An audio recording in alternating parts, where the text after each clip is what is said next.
Your feet, all my broken pieces, every load that's carried at your feet, all my broken pieces, every load that's carried. My name is Candace Blanks, and I'm talking to those people who have been afflicted, abused, rejected, feeling unloved, or just simply gone through life and don't have a way out. Or maybe you have been diagnosed with an illness. Well, I'm here to tell you that God is here for us, and He is healing the broken. So please tune in to Healing for the Broken as various people tell and share their heart and testimony.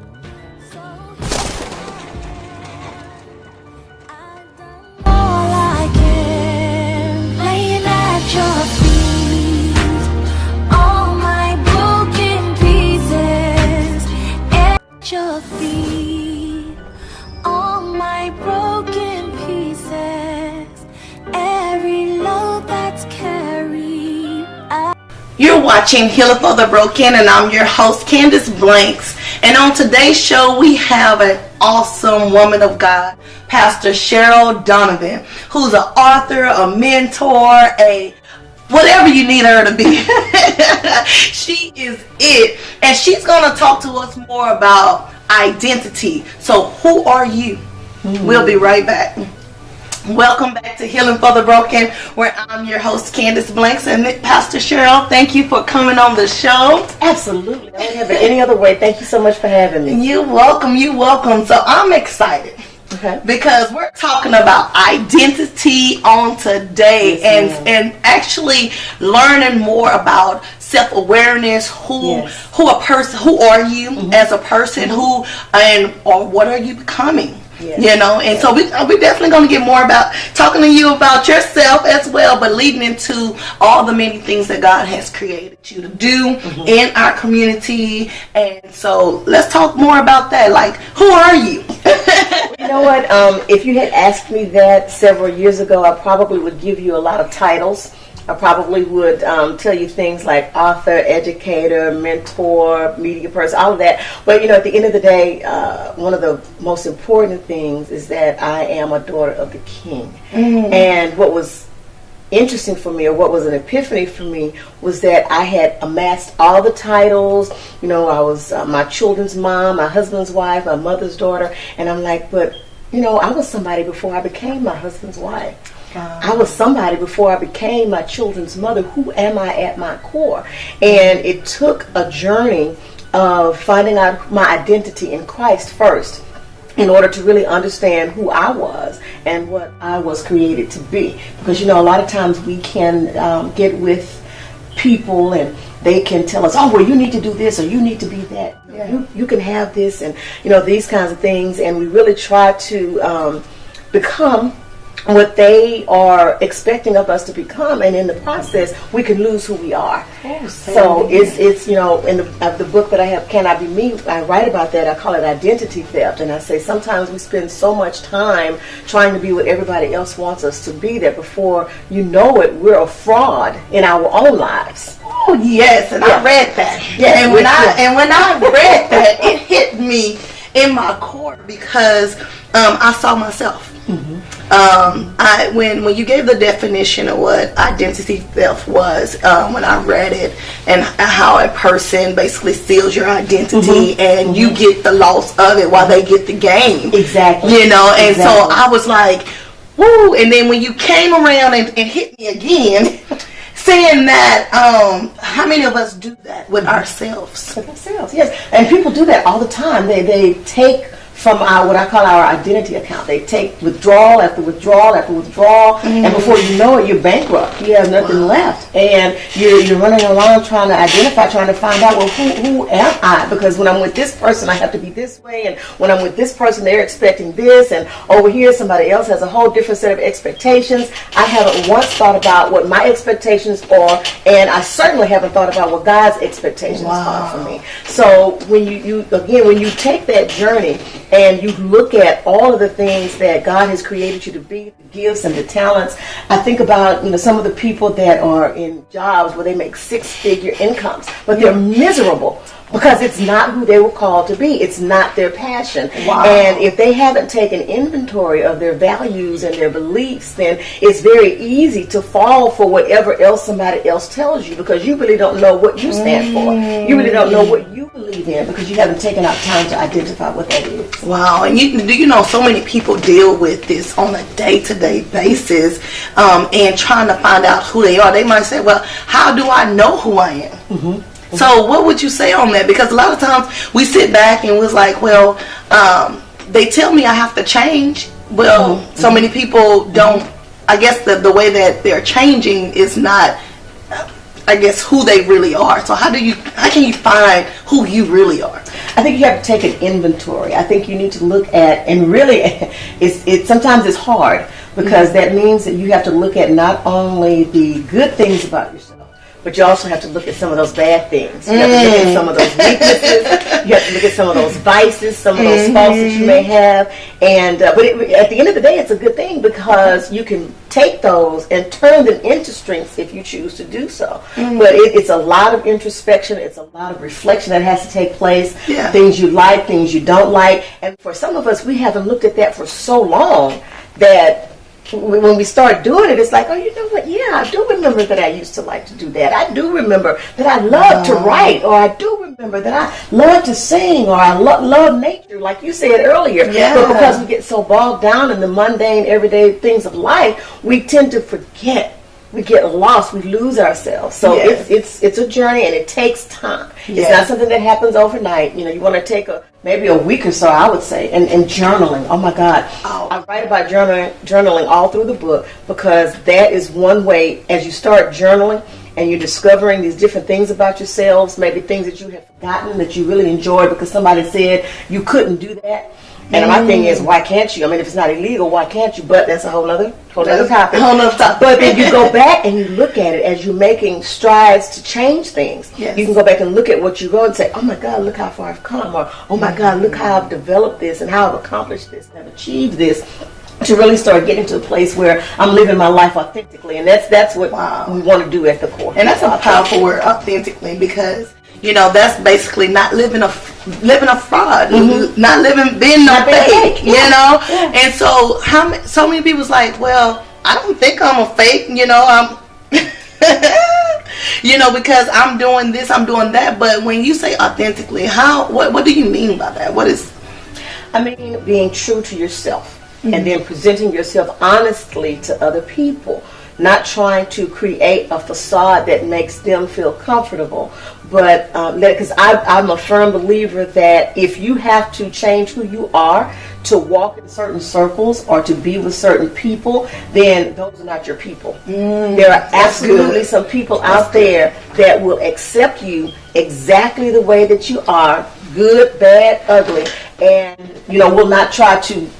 If they try to change you at all, they try to help you better yourself. Yes. Better those things about you, those strengths about you. And they don't mind telling you the truth in love. So authentic for me means that you are able to be who you are in whatever set of circumstances you find yourself in. I think Paul said, I've learned to be content no matter what my lot. Mm-hmm. Yeah. And I don't want people to be like, well, this is me, and no, right. Because they can misconstrue like what you're saying. Because so please explain the difference between changing to better yourself versus being who you are, but you're not going anywhere. Right, and that is, I think you explained it for yourself. If you are, if who you are makes you comfortable and makes you happy and creates an authenticity for you, then that's great. But then no man is an island. We don't live here by ourselves. We still have to communicate, and we still have to, we're creatures of habit, where we want to be with other people, we want to belong, so to speak. So, if you also have to be able to take constructive criticism, I think. And I think that's the piece that when we're talking about, yeah, be you, but don't be you to the point where you're just obnoxious and, you end up being by yourself and you still aren't getting anywhere. You're still not living authentically because you weren't meant to live ostracized over here in a corner by yourself. That's not how you were meant to live. You were meant to be out here with the people and to be able to communicate with people. That anti-social word. Yeah, absolutely, absolutely. So, again, like I said, being able to live with the faults and the weaknesses and things like that, but as a part of the journey, also being able to go to others and say, well, what do you think about me? What do you think and taking that into account and using it as constructive criticism to better yourself in places in the places that don't allow you to go where you're supposed to go. And I think that's the thing. That's the key right there, is that if you're saying to yourself, well, I'm just being who I am, and if they don't like it, oh well. Well, but if you're stuck,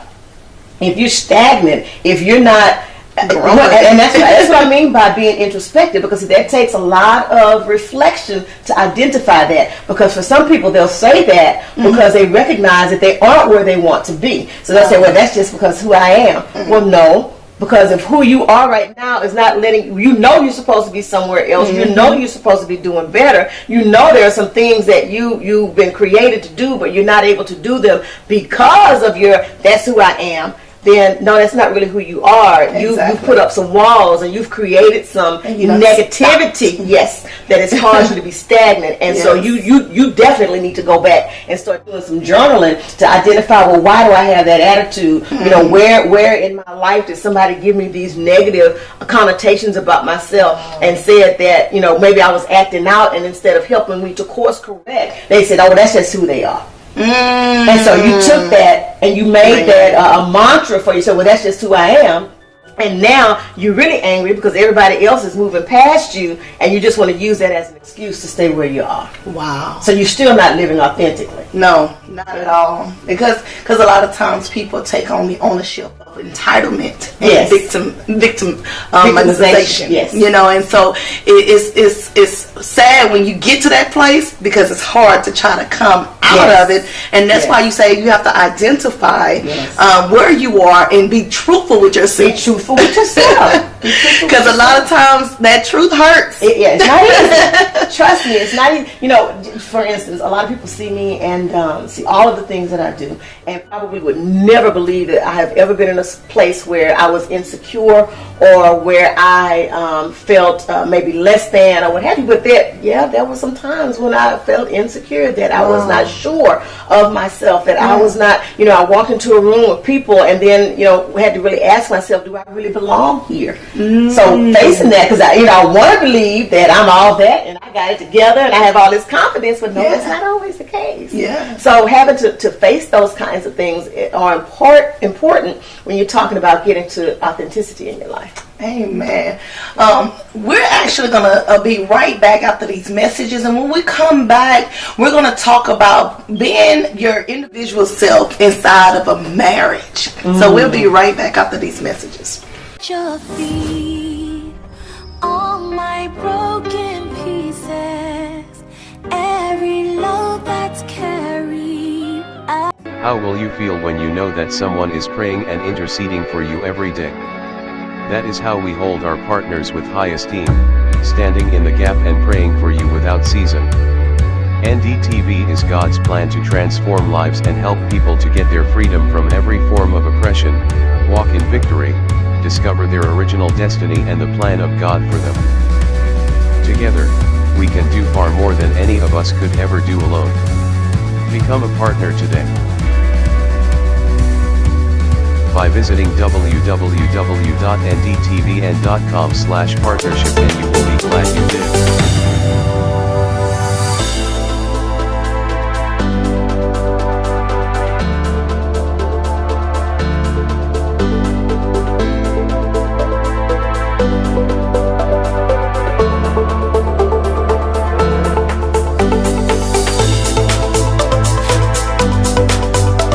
This network has been a blessing to you. Why not follow us on Facebook and Instagram at NDTV Network?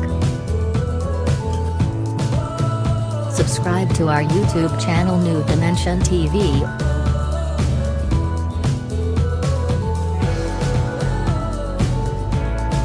or watch us live at www.ndtvn.com.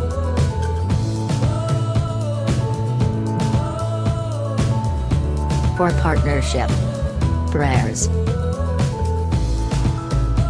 and sponsorship, call 833-777-NDTV. Email info@ndtvn.com.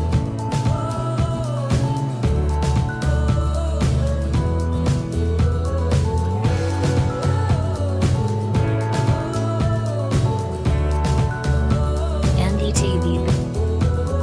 Bearing fruits everywhere, changing lives.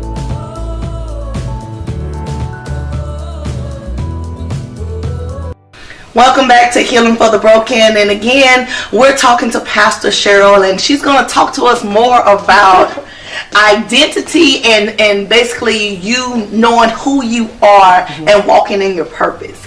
And so Pastor Cheryl, I was talking to you earlier about my husband and I, and how when we first got married, we came into our marriage from a divorce. So it was like I'm bringing in myself and he's bringing in himself, and we were actually like, okay, we're doing good, we're coming as one, as they say, you know. But then we started to find ourselves, you know, in the same shadow, where I wasn't really doing what I was called to do, and he wasn't really doing what he was called to do, because we were just doing it together. And so like I was telling you earlier, is that I had to learn how to find my identity in my marriage, and to be taught that you are an individual person, and when you get married, then you both are coming together with your individuality and allowing God to use you. So could you talk to us more about being an individual person in a marriage, but being as one all together?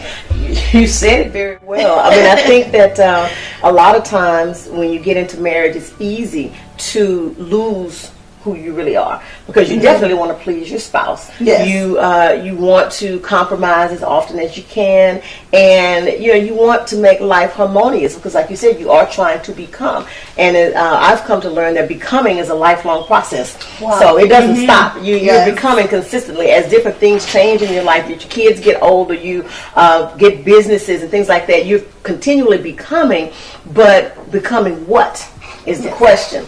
And my husband and I years ago recognized that we had to individually develop our relationship with God before we were able to come together and create a unified relationship with God. There are things that we are each uniquely designed to do, but then there are also some things that our marriage is designed to do for the body of Christ. So our marriage also has purpose. Yes. And there are things that I do well that he doesn't. There are things that he does well that I don't. And we find a way to bring those things together and present a unified front when we are presenting our marriage authentically and presenting our marriage on purpose and in purpose to other people. And that's extremely important, because when you get to a point where you are I don't want to say so harmonious. I don't know what the best word is to use, but where you have lost yourself, basically, then somebody is taking on too much of a responsibility. Somebody has too much accountability in the relationship, and although a person may think that would be a good thing, it really isn't. At the end of the day, do you really want some watered down version of the person that you met? Wow, right? that's good. Is that really what you want? No. But what you did, you got that person because there was something in them that sparked your interest. There was something about them. And when you get into marriage and kids and all of that, if you lose that, then that's why a lot of marriages drift apart. When you hear people saying, we've grown apart, well, it's because you lost who you were in the process. Wow. That's good. That's good. So to all of those married women and men out there who might be listening and watching this show, you have to find out who you are first in God, and then bring that into your marriage and find and walk in your purpose individually, but then still come together in unity with your spouse so that you can continue on to do God's will together. Yes, and so, I mean, that is awesome. That was a big deal for me in finding out who you was, but also with me, I'm gonna use me as an example today. Because in coming out of previous marriage and into another marriage, well, I felt as if I lost my identity and it was left behind. It was so far gone. I'm like, who am I? And so as I was coming into my marriage, it's like who I was. I'm no longer there. Talk to us more about how can a person get themselves back, and why do they, lose who they are? It's a process. I the same thing with me. I had been married previously, and God love my husband. I tell him he was like a bellhop. He was carrying my baggage for me until I was able to carry it myself, because it was a lot of things. I was not an angry person previously, but I had become an angry person. Oh, tell me about it. I was not, because it was a situation, it was like, I'm going to get you before you get me. Anything that remotely looked like what I had gone through in the previous marriage, I was any triggers, I was on it. When this is not happening again, I'm not going there anymore. And that wasn't really who I was before. I love people. I am outspoken, outgoing, and it took some time to get that back. And I'm going to be very honest with you. I think that I probably have been working on it for a while, but it wasn't until I wrote my first book in 2007. And we had been married for a minute at that point. We had been married since 1993. Wow. So it was 2007 when I wrote that book, and I put all of that on paper. I had always been journaling, but just putting it in sequential order and looking at how things had occurred, that's when I recognized that I was doing something that I was passionate about. I had always journaled. I loved to write. When I was younger, that was one of the things that, it was always in the forefront. And so it sort of shifted me back towards those things that I really love to do. And I did go back through my journals and read and say, oh yeah, I remember that. I remember how much I loved to do that. And looked at, the places where I had sort of dropped the ball and said, that'll never happen. I'll never do that. Yeah. But it's not something that happens overnight. It's a process. And you, like you said, you have to be honest with yourself. You have to be truthful with yourself. When you find some of that stuff that's not pleasant, you have to look at it for what it is and really work on it to get back to where it is that you think that you're supposed to be. I looked at, my gifts. I looked at my talents. Who knew that teaching was one of them at one point? Never thought that. I'll never forget an old friend of mine came to me when she found out that that's what I was doing. And even in ministry, and even now, I feel like this is teaching. Yeah. And she said, well, I always knew you'd be a teacher because you always played school with us when we were little. I'm like, well, could you have reminded me of that about 10 years ago? So all these old memories coming back up and say, this is who you are. Yes, Oh yeah. yes. And it's so funny that you said that, because I know God showed me myself as well, especially in this TV show here. He said, because some of us be running from our calling. Absolutely. And so I was one. I like the background, and God was like, no, I need you where I need to An push you. introvert. People don't believe that, but not shy, but just an introvert. Well, that's different. I'm not shy, but I am an introvert. I can do well just behind the scenes, just behind and helping out. And But when it comes to you, it's like, okay, Lord, And so what happened is that, like you say, bring back to your remembrance. What God brought back to my remembrance, He said, remember when you was younger? And your daddy used to have the video camera, and you used to get in front of the video camera and you say, hi, I'm your host, Candace this, and he said, but look at who you are today. And it's so funny, because when I was in my previous marriage, I was like, I never seen myself to do any of those things until I married my husband today. And that's why it's very important to be equally yoked with your spouse. Because your spouse, when you're equally, it pulls. My husband has brought so much out of me. And you say your husband was a bellman. Mine was too. He was like, oh Lord, this woman here. But he prayed for me. He carried me. It was times when woman, you something else. But at the same time, because he was patient enough with me to say, I know God got something for you. you know, it brought out the best in me. And so that's exactly why, you know, when I was reading your stuff, I was like, whoa, Lord Jesus, identity. I can relate to that because so many people have lost their identity. And it's like, how can I get it back? I used to be like this. I used to not, for example, get impatient. I used to be the patient person, or I used to. If you start hearing yourself saying, I used to, that means that you still want it to come back, but you just don't know how to get there. So how can a person do that? You know, number one is the whole people-pleasing piece. You know, we have that, especially women. We're nurturers by nature. And we really do what we can to make everybody else happy, but a lot of times we put ourselves on the back burner. And that's not fair. The Bible says, love your neighbor as yourself. So that would indicate to me that we have to love ourselves first. Not that conceited kind of stuff. You know, I'm not talking about that, the narcissism and all of that. But loving who God has created you to be. Loving how God has created you. And taking care of that. Taking care of the temple. And because if you don't do that, then you have nothing else to give others. So, you know, getting to a point where, I don't want to just say that you, well, yeah, I do want to say that you don't care what other people think, as long as you're doing what God has created you to do, if that makes any sense. And not just, you know, willy-nilly going out there just doing stuff. But it makes perfect sense. Because when God gives you an assignment, it might sound crazy to everybody, but you was like, I know what God has done for me. I know this is what He has told me to do. And so when you do it, you like, I know people gonna think I'm crazy, but I have to do it because God has given me an order to do it. So it makes perfect. I get you.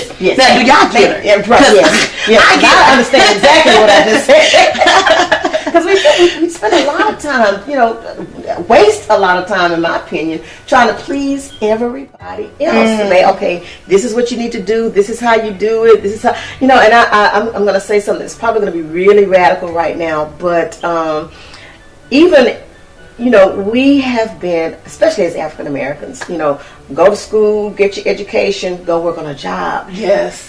Ain't none of us gonna get rich going to school, getting an education, working on a job. I agree. That is not how other ethnicities and cultures do it. Now, I'm not saying don't go to school and get you a degree. I'm not saying that. But can we think a little bit higher than just that and bring that back into our own communities and strengthen our own economies entrepreneurship by virtues of entrepreneurship. Entrepreneurship. I totally agree with you. I totally agree. But that's that whole people pleasing. This is the way I think it needs to be done. Why? Because this is what society says. Well, society is obviously wrong. If we look at what's going on in society right now, they obviously didn't get it quite right. So maybe we need to do something different. See, but you know what? A lot of times people don't like change. And that's true. And that's where the stagnant part comes in. But that's the only thing that's constant is change.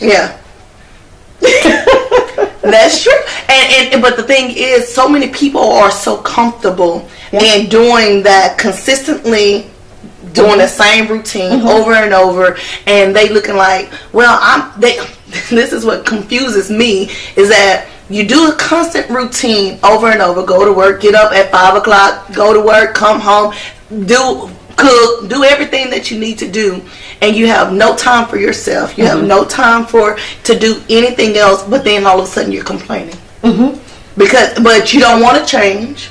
You don't want to, do something different, think differently, maybe read a book, maybe journal, maybe do something that can be consistently to self-improve yourself, but then you're always complaining. That's one of the things that I talk about in Cannot Be Me, is the whole identifying the things that you can, and it doesn't take a lot of time. If going to the nail shop and getting your mani-pedi and getting your hair done is what makes you happy and that's part of your self-care, do that. If, like you're reading a book, if that's what, do that, but be intentional about it. I said, we can make appointments for everything else, and we break our necks keeping those appointments and making sure we're on time. So be intentional about making an appointment for yourself. Pencil you in. 3 o'clock Saturday. This is what I'm going to do. 3 to 4. Keep that appointment. and make it all about you. Whatever it is that is towards your self-care. Yes. You know, doctor's appointments. Oh my God, we never think about going to the doctor and getting a checkup. And if you value health, then what are you doing for your health? That's why I said your values and beliefs are so important. Yes. If knowledge is important to you, pencil yourself in and get you a book and read. Do some personal development, whatever. But that can't be done if you don't know who you are. And you have to have those values and beliefs in place, because those are the things that determine who you are. And if you don't, that's even in business. Your business is going to go by the wayside if you don't already know what your values are. So when some joker comes to you and says, oh, let me offer you this quick fix or this get rich quick thing, you're going to jump for it, because why? You haven't taken out time to look at what your values are and what your beliefs are. Now, I don't believe that anything that's worth having is worth working for. So I don't believe that it's going to just happen overnight like you trying to tell me. So no, I'm not going to get there with you. Yes. But that's because I've taken out time to identify my values and my beliefs based on who I am. Amen. So everyone out there who are listening and watching, is that you got to know who you are. And how do you find out who you are? You get in God's word. You allow God to tell you who you are, and you develop yourself. And you have to change. Yes. You have to say, you know what, I'm going to be willing to change who I am for the better, to better me, so I can become a better me, so that I can get those things that you desire. So many people want to say, oh, I'm going to be rich, I want to be wealthy, I want to be a millionaire. But in order to be there, you have to have a millionaire mindset. But do you know there are a lot of millionaires that are miserable? Talk to us about it. There's a lot of millionaires that are miserable. So that goes back to, who are you and what is it that you really want? Do you want that because society says that those numbers mean something, or do you want that because at your core that, no, I think that what you really want is to have some peace. I think you want to be able to have the finances to pay for stuff and not have to have somebody calling you on the phone saying you missed the pay. I think that's really what people want. Not someone, we say millionaire because it's easy to say a millionaire, but there are a lot of millionaires that are absolutely miserable. There are millionaires that have diseases that they wish they could cure with their millions of dollars, and they cannot do that. So even that is not necessarily authentic. That is what we've heard. Oh, Jesus. That is what we hear all the time, because we know that it takes money to make some things happen. But is it truly about being a millionaire, or is it about having some peace and some joy and some happiness, whatever that looks like for you authentically? There are people that may be on the street right now, but they're happy. They have $1 million, but they may actually be happy. We are trying to tell them that they're not happy, but they saying, no, I am happy. So if that's what's making it, and that's authentic for them,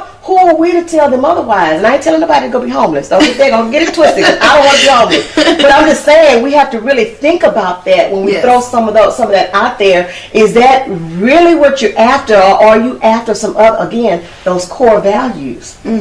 Or are you after those core values and beliefs that you have? Because you might be able to get those being a thousandaire.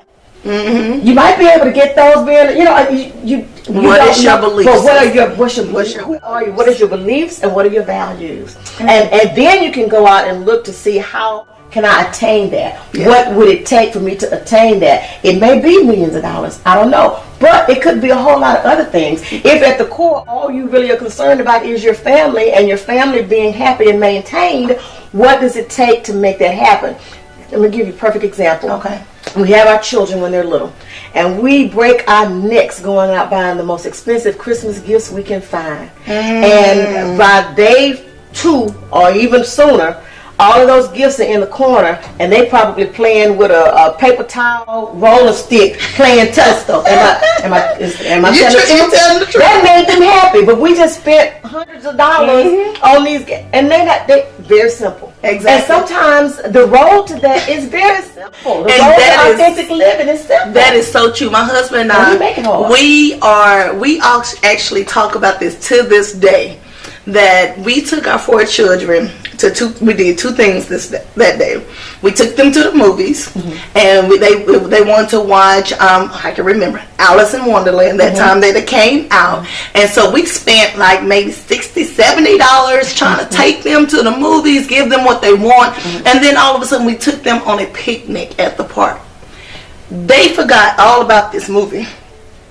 But they remember every single moment of this park event. Yes. And they love the park and what we did at the park. And they forgot all about the movie and everything we did. And I said, wait a minute.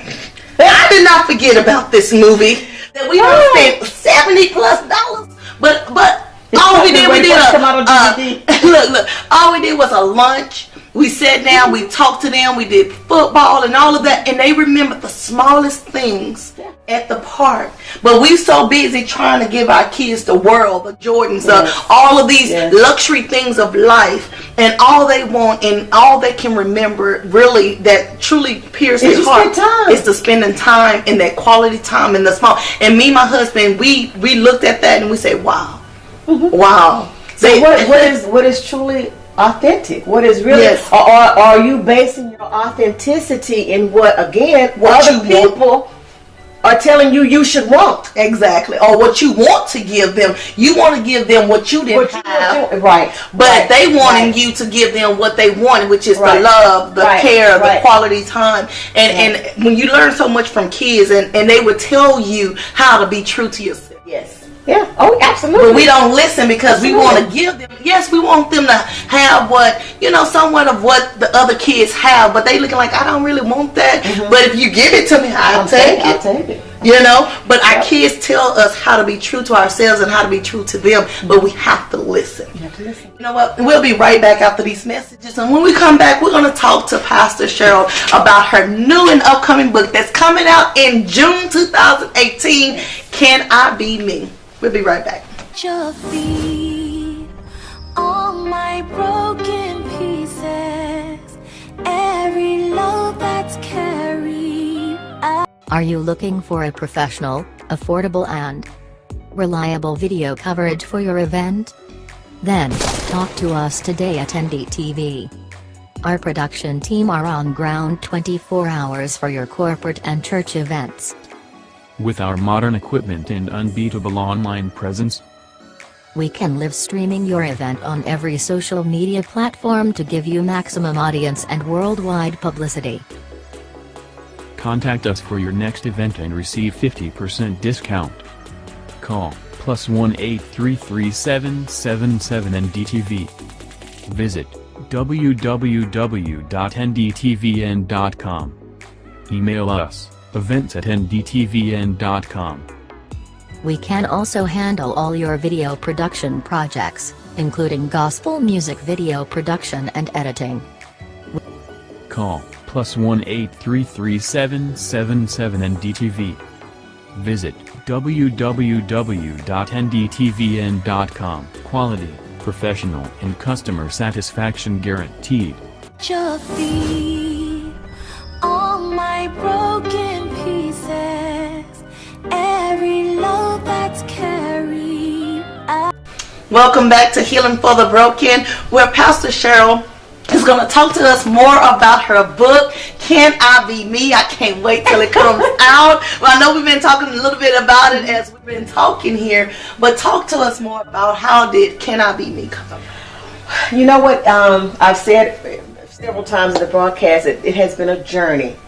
And that is exactly what it has been. And I said, you know what, I need to share this with other people. Other women, I have a heart for women, so I'm going to say other women in particular, but everybody I think can benefit from what the book talks about. Yes. And we waste so much time, my goodness, on things that in the long run really don't matter. When your loved one is ill and when the doctor says there's nothing else that they can do, you can have all the money in the world.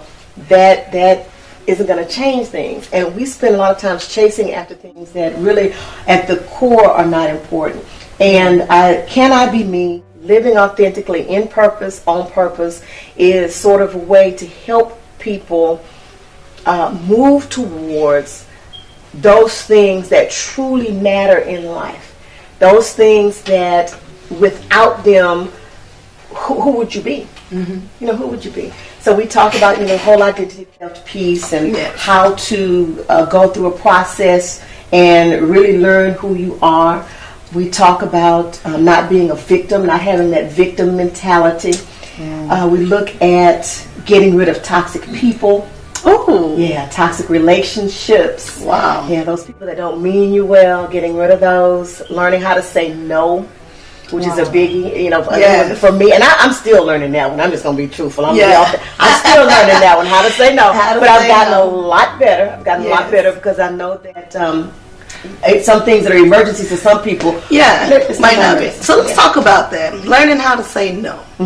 Because a lot of times people are always saying yes. Yes. And so I was the one that somewhat, no and yes. My husband was like, he always used to tell me, you have to be more lenient, like, cause I'm like, I know how to say no. But some people don't know how to say no. And my husband was one of them. He didn't know how to say no because that's where he's a giver. Right. He's and that's just how he is. And so talk to us more about why it's important to learn how to say no. Because if you don't, you are going to wear yourself out. You are going to find yourself in a place where you may even become bitter and resentful because you don't have time for those things that you may feel are important in your life. And you have to take inventory of that and recognize it's about what you have allowed. And, being responsible and accountable for that. So learning how to say no is essential, an essential part of authenticity. So does it make you a bad person? No, not at all. I have learned that. Those are some of the things you deal with. Yeah. You start feeling guilty. You're kind of embarrassed because you wasn't able to carry out some things that perhaps you thought you should have been able to carry out. Yeah. But when I looked at it and started doing that, I recognized, well, now this person made this seem like this was this huge emergency or like it had to be done right now. And now I see that they've learned how to do it themselves. Yes. They did it on their own. Yes. And in actuality, I was probably hindering them from being able to figure this out for themselves. Yes. And that was a huge thing for me. Because I thought about it, I said, well, and in this case, I speak more from a family orientation than anything else. Yeah. And I said, you know what happens if I'm no longer in the picture? Even when you're talking about a work situation, what happens if I quit? What happens if they fire me? Somebody is still going to be able to do these things. Yes. So why am I putting myself in a situation where I'm frustrated, I'm caught up, I'm exacerbated behind the situation, and I'm uptight, and my shoulders are tense, and all of that? When and it doesn't have to be no forever. It may just be no, not right now. Maybe I can do this later on, right? Yes. So, you have to be use discerning in those situations, but yet say no. Okay. Say no. No. Exercise that no muscle. So continue to talk to us more about your book. And the book it's going to come out in June. Okay. Actually, I think it's the 19th, which is the day before my birthday, so I'm excited about Happy that. birthday. Thank you.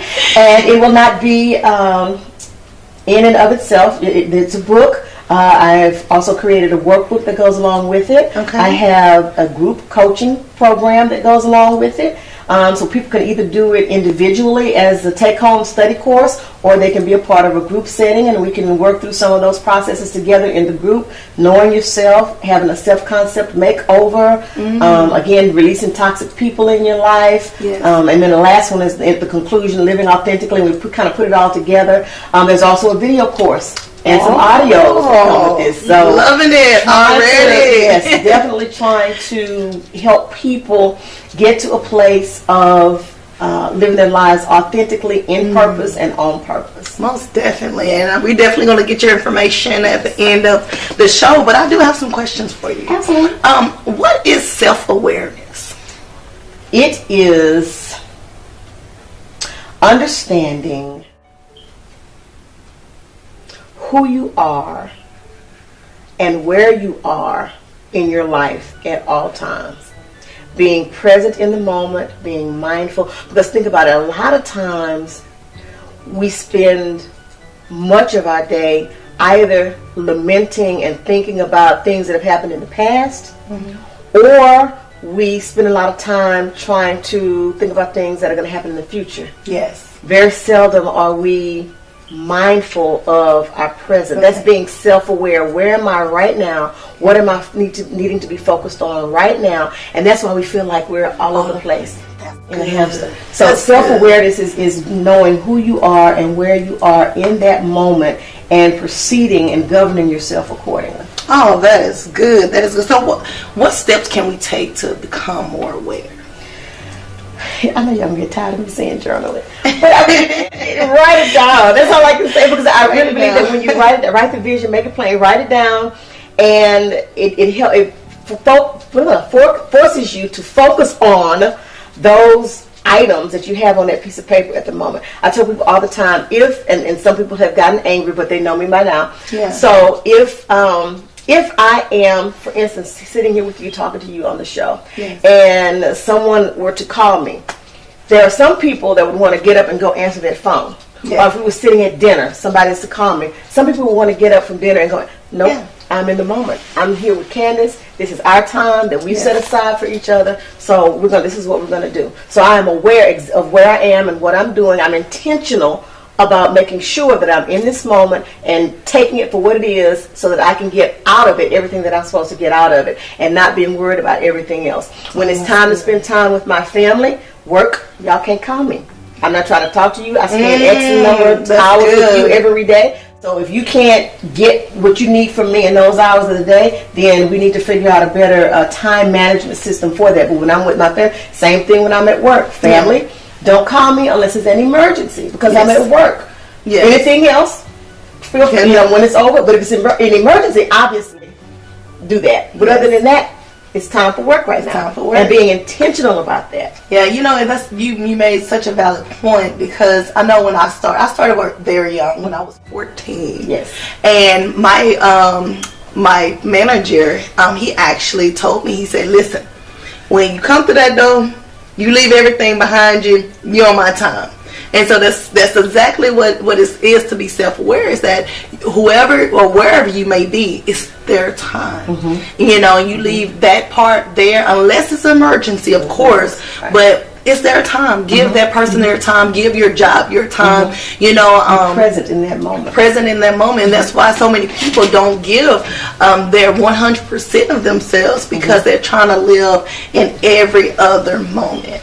But I do have another question. How does your childhood affect your belief? Oh my gosh.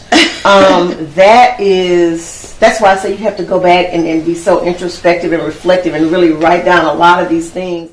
Think back, and it's painful for some people, and I get that. Yes. But you really need to identify where those beliefs that you have came from, because that's why I said identity in Christ, because the things that you're saying and repeating in your head are not the things that God says about you. God doesn't say that you're not going to ever amount to anything. God does not say that you're going to end up being like your crackhead daddy or your, I don't want to say that word on TV. Your mama that's not doing things anyway. So that's not what the word says about you. So, or that you're a dummy, or that you're going back and identifying anything negative, and particularly who said it. Yes. Because see, some people saying it has a lot more weight than other people saying it. Say that again. So yes, some people saying it to you has a lot more weight than other people saying it to you. So identifying that and pinpointing exactly where that came from, and then creating an antithesis of what was said. If that makes sense. I'm fearfully and wonderfully made. You ain't no good. Okay, now I have to be good because God created me in His image. You see what I'm saying? And so those kinds of things, taking the time to do that is huge for some people. Now, you may need a mentor or a coach to help you, but you need to do that. So basically, you have to reverse the process of the negativity that was spoken over your life and in your life, so that you can live a better life. Yes, and you have to.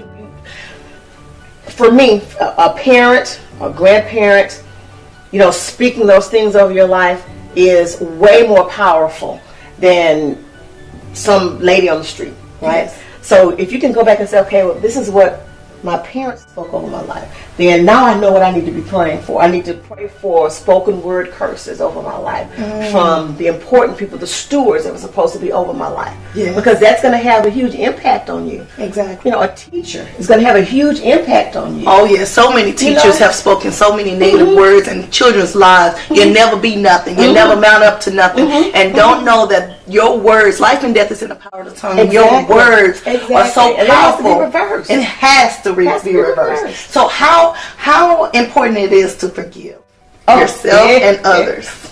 We talk about that in the book. We definitely talk about that in the book, because that's a huge piece of all of this. Yes. Because you cannot move forward. I don't care how hard you try.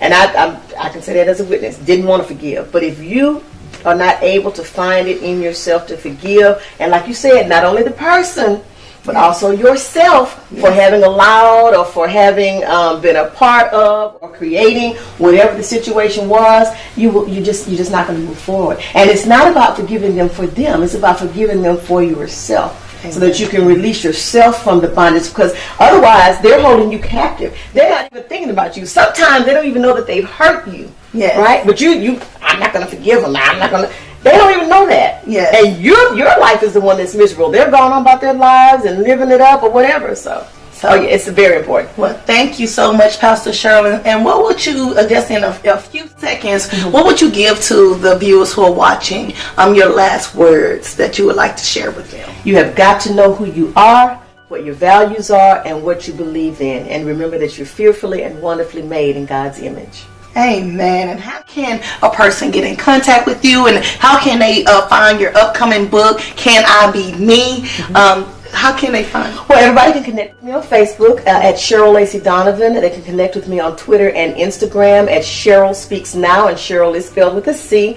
My website is www.cherylspeaks.org, and I look forward to them connecting with me. I'm out there. I like to tell people I'm Google-licious. I borrowed that from a friend of mine. So Google Cheryl Lacey Donovan, and I'm sure you'll find out something about me. Please make sure you try to pre-order that book and get with me if you want to be a part of our coaching program. Well, thank you so much for coming on the show, Healing for the Broken. And to everyone out there, God loves you, and He wants to show you that you can find who you are in Him. You just need to walk in your purpose, love yourself enough to change, and trust me, God is there with you. So to all of those who want to continue to watch us, definitely find us www.ndtvn.com and on YouTube at New Dimensions TV. Thank you for watching Healing for the Broken, where I'm your host, Candace Blanks. Have a blessed day. Your feet, all my broken pieces, every load that's carried at your feet, all my broken pieces, every load that's carried.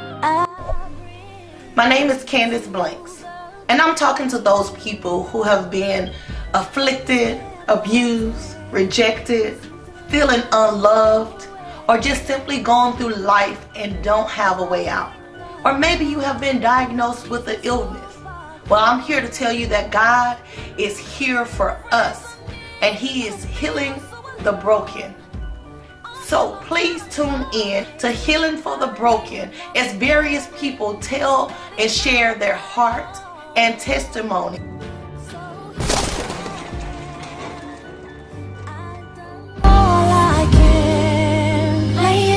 Your feet, all my broken pieces. If this network has been a blessing to you, why not follow us on Facebook and Instagram at NDTV Network? Subscribe to our YouTube channel New Dimension TV.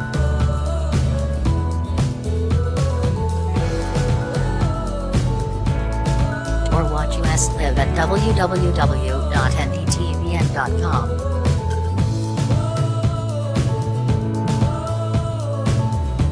For partnership, prayers, and sponsorship, call 833-7777-NDTV. Email info@ndtvn.com.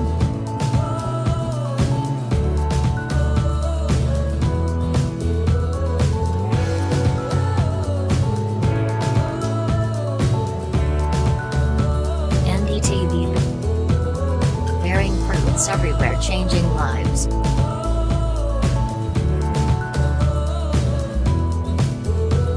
Are you looking for a professional, affordable and reliable video coverage for your event? Then, talk to us today at NDTV. Our production team are on ground 24 hours for your corporate and church events. With our modern equipment and unbeatable online presence, We can live streaming your event on every social media platform to give you maximum audience and worldwide publicity. contact us for your next event and receive 50% discount. Call +1 833 NDTV. Visit www.ndtvn.com. Email us, events@ndtvn.com.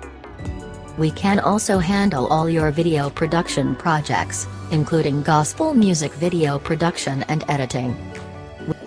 Call +1 833 NDTV.